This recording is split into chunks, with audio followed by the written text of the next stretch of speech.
Salut, c'est Guillaume. Alors dans cette vidéo, je vais vous donner quelques conseils pour améliorer la qualité de votre sommeil.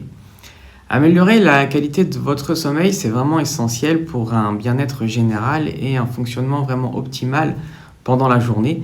Et il existe plusieurs stratégies et plusieurs habitudes que vous pouvez adopter pour favoriser un meilleur sommeil.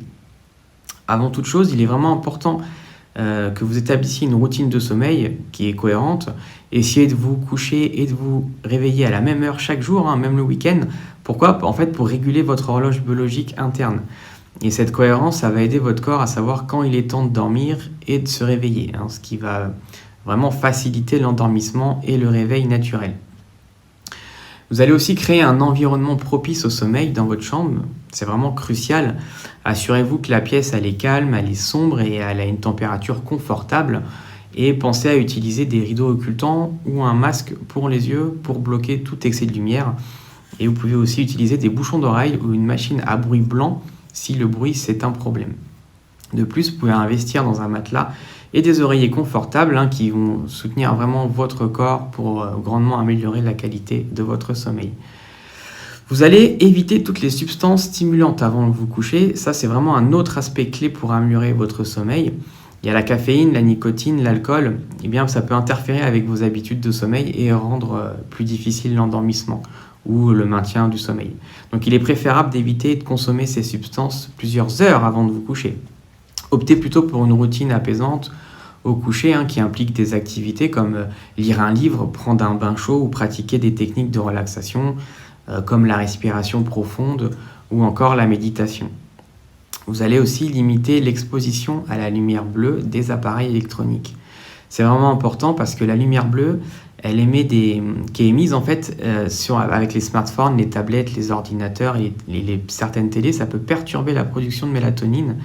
Et c'est en fait une hormone qui régule le sommeil.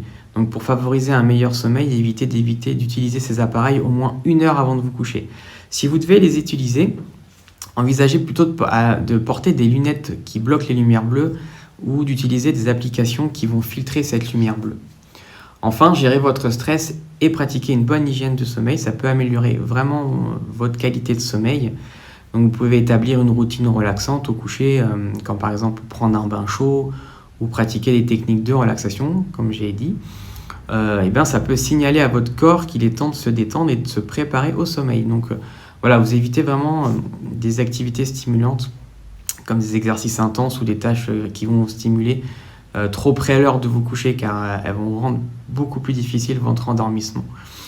Mais n'oubliez pas que chaque individu est quand même unique et ce qui fonctionne pour une personne, ça peut peut-être pas fonctionner pour une autre. Donc il est vraiment important d'écouter votre corps et d'expérimenter différentes stratégies pour trouver ce qui va mieux vous aider à dormir. Et donc si vous continuez à éprouver des problèmes de sommeil persistants, malgré mes conseils, vous trouverez dans la description de la vidéo le lien de ma formation en ligne pour une évaluation et des conseils plus approfondis et un accompagnement personnalisé. En priorisant et en mettant vraiment en œuvre ces stratégies, vous pouvez améliorer considérablement la qualité de votre sommeil et profiter de nuits qui sont beaucoup plus reposantes et rajeunissantes. N'hésitez pas à vous abonner à la chaîne. Et en plus de l'insomnie, je parlerai dans les prochaines vidéos des conseils pour lutter contre l'hypertension ou encore le stress, les douleurs ostéo-articulaires. Donc prenez soin de vous et je vous dis à bientôt. Ciao, ciao!